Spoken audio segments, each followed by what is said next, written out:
Imagine a quiet day, the kind where the sky looks washed clean and the breeze carries just a hint of early evening coolness.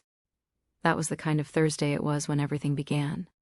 I'd settled into my old porch chair, the one that had probably molded itself to the exact shape of my spine after so many years. I'd lived in this house long enough to know every creak of the wood beneath me, every shadow cast by the maple trees that framed our street. The world felt slow, unhurried, like it had decided to take a deep breath and rest for a while. The neighborhood was peaceful, just the low buzz of a lawnmower drifting from somewhere down the block, the occasional flap of a bird's wings overhead, and the faint bark of old Mr. Hanley's aging terrier. That familiar soundtrack had become the rhythm of my days. Predictable, comforting, sometimes lonely, but mine. And then I saw someone coming down the street, walking with the kind of unsteady determination people have when they're not sure if they're ready to return to the place they left behind. A tall figure, carrying a worn duffel bag slung over one shoulder. For a moment, I didn't recognize him. The sun was behind him, making him a silhouette at first. But then he lifted a hand to shield his eyes, and the light shifted just enough. I felt a small jolt, the kind you get when memory suddenly taps you on the shoulder. It was him, Marcus, my old neighbor's boy. I hadn't seen that kid, well, not a kid anymore, in nearly 15 years. The last time I'd talked to him, he'd barely been taller than the fence between our houses. Back then, he spent most of his afternoons fiddling with broken gadgets in his father's workshop, determined to breathe life back into whatever small machines the world had given up on. He used to help me with groceries when my husband's health had begun to fail. He'd mow his father's lawn without being asked, whistle tunes he'd probably learned from the radio, and talk about the far-off places he wanted to explore. Then he left for college one summer and, as far as any of us knew, never came back. Some postcards arrived in the early years from different parts of the world, busy cities, deserts, islands I'd never even heard of. But eventually even those stopped. People drift. That's what I told myself. Life carries us forward whether we mean to leave or not. But now here he was, walking straight toward the house next to mine, like a ghost deciding it might try being human again. His face changed as soon as he recognized me. That old half-smile, shy, warm, appeared without him even realizing it. "Ms. Alden," he called out. His voice was deeper now, steadier, touched with the weight of years I could only guess at.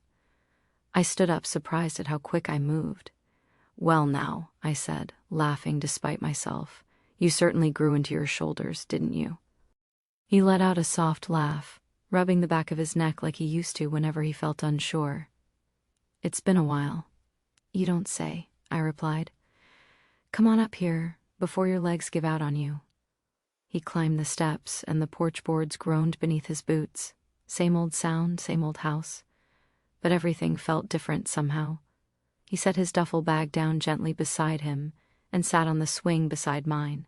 The afternoon sunlight softened the angles of his face, revealing someone familiar and someone completely new at the same time. We talked lightly at first, how the town had grown quieter, how certain neighbors had moved away while others stayed rooted like the old trees lining the road, how the maple near my driveway had stretched so tall that it now brushed dangerously close to the power lines. He chuckled at that, shaking his head like he couldn't believe he'd been gone long enough for a tree to outgrow childhood. But then something in his shoulders shifted. The conversation slowed. His eyes drifted away from the easy view of the street to the distant horizon, like he was looking through time rather than space. He took a breath, steady but heavy. "I didn't come back here just to see the old place," he said quietly. "I came back because my father passed." The words hung there, suspended between us like fragile glass. His father, Walter, had been my neighbor for almost 30 years. A good man, though quiet. He wasn't one for big gestures or long speeches, but he had a gentle way of letting you know you mattered. He'd fixed my porch railing once without ever mentioning he'd done it. He'd leave apples from his tree on my doorstep every fall, claiming the squirrels would get them otherwise. I knew he'd been sick. I had seen fewer lights in his house at night, fewer footsteps in the morning, but I hadn't known it was the end. Oh, Marcus, I whispered, my chest tightening. I'm so terribly sorry. He nodded, eyes cast downward. It happened while I was overseas. I didn't make it back in time.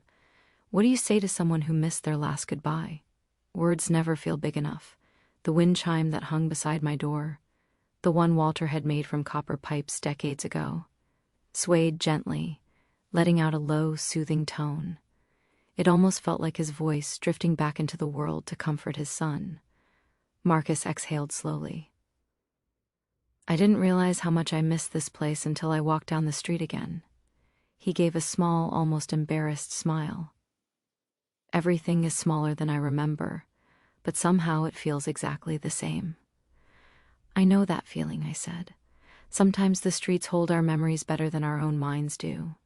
He looked at me with eyes that weren't the eyes of a boy anymore. They were the eyes of a man who had seen things, lived things, lost things. And in that glance, there was recognition of grief, of years, of the strange intimacy that comes when two people share the same patch of history. Evening settled slowly, brushing the sky with soft shades of lavender and peach. I brought out tea, and we sipped quietly while the sun melted behind the rooftops. You know, he said after a while, I used to sit right on this porch when I was a kid, watching you water your flowers, or listening to your husband tune that old radio of his. I thought everything here would stay the same forever. Nothing stays the same, I murmured, but sometimes things come back to remind us where we began. He stared into his mug for a long moment, then nodded. Maybe that's why I'm here. Maybe I needed to remember something. When the porch light flicked on by itself, a small reminder that the world kept turning, I realized how long we'd been talking. He stood and picked up his duffel bag, hesitating for a brief second. Thank you, he said softly. For the tea, and for listening. Anytime, I replied. You know where to find me. That smile, crooked, familiar, lifted one corner of his mouth. I might just take you up on that. He walked away and I watched him until he disappeared around the bend. There was a stirring in my chest. Not sorrow, not hope, but something gentler. Something that felt like the beginning of a story I hadn't realized I was waiting for. I didn't know then how quickly that beginning would unfold. A few days passed, each one slipping into the next with quiet softness. I found myself glancing toward Walter's house more often than I meant to, half expecting to see Marcus on the porch, or peeking through the old curtains the way he used to. The house looked the same but felt emptier, as though the walls were still waiting for footsteps that would never return. Then, early on Saturday, I heard the soft thud of a car door. When I looked out, there he was, standing in his driveway with a cardboard box in his arms. He saw me and lifted a hand in greeting. Morning, Ms. Alden. Morning yourself, I called. You moving in already? He flashed a tired grin, trying to, one box at a time. He carried the box over to my porch as though it weighed nothing. Mind if I sit a minute? Not at all, I said. You still take tea with honey? He blinked, surprised. You remember that? I remember plenty. Sit down before your back gives out. We settled again on the porch swing, steam rising from our cups. He told me about the countries he'd lived in, the people he'd worked with, the deserts he crossed, the cities that never slept. He described them with a sort of quiet reverence, not boasting, just remembering.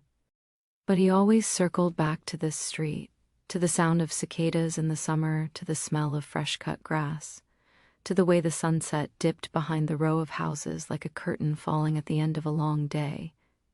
Funny, he said, when I was young I counted the days until I could leave, but the farther I went, the more I kept thinking about home. I understood that more than he knew. And so the weeks passed.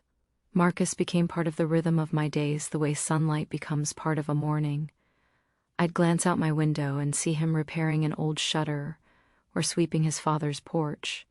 He'd tap on my door at odd hours, claiming he needed to borrow a tool, though I suspected he simply wanted company. We'd sit outside in the evenings, listening to the world settle, crickets, rustling leaves, the low hum of distant traffic. We didn't always talk. Sometimes silence said enough. Slowly he started opening up, not dramatically, just little windows into the rooms of his life he hadn't shown anyone in a long time. He told me about the loneliness that crept in during his travels, the way he missed his father's stubborn quirks, the guilt he carried like an invisible weight every time he thought about not coming home sooner. And little by little, I shared pieces of myself too.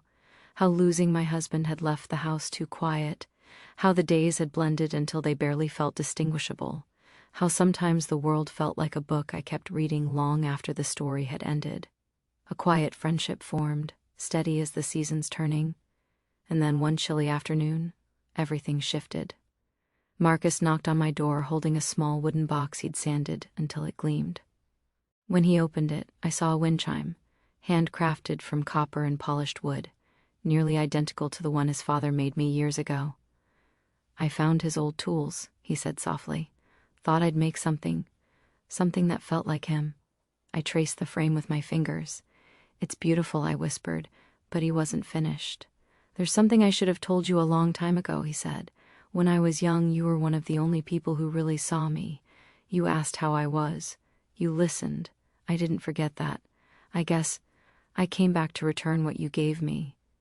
I didn't know what to say at first. Kindness like that reaches a part of you that words don't always reach." We hung the new wind chime beside the old one. As the breeze picked up, the two chimes swayed together, their notes blending into a soft, harmonious whisper. He stood there watching them with a faraway look. Then he said the words that truly changed everything. "I'm staying. I found remote work. This place, it feels like home again." I felt something warm spread through my chest before I could stop it. "It always was," I said, and from that day on, life shifted into a new, gentle balance. Marcus fixed up his father's house bit by bit, transforming it back into the home it had been long ago. He filled it with music, with laughter, with the simple sounds of life returning. He'd stop by in the evenings with warm bread or a story from his day. Sometimes we'd sit outside until the sky turned black, talking about nothing and everything while the stars blinked awake. There was no rush between us, no expectation, just the quiet comfort of two people who had found each other at exactly the right moment in time, not as replacements for what they'd lost, but as reminders that connection can grow in places we thought had gone barren. When the first frost of winter settled on the grass, he stood beside me on my porch, looking up at the twin wind chimes, swaying gently in the icy breeze. "They sound almost the same," he murmured. "Maybe that's the point," I said. "Some things change, some things don't. That's how memories stay alive." He smiled gently. "You always make everything sound simple." "Life is already twisted enough," I said. "Sometimes it just needs a softer voice." He nodded, pulling his jacket closer around him. "I'll see you tomorrow, Nora. I'll be right here." And I meant it. The chimes whispered above us, their soft songs drifting into the quiet night as he walked down the street and out of sight, like echoes of the past and the future moving together, note by note,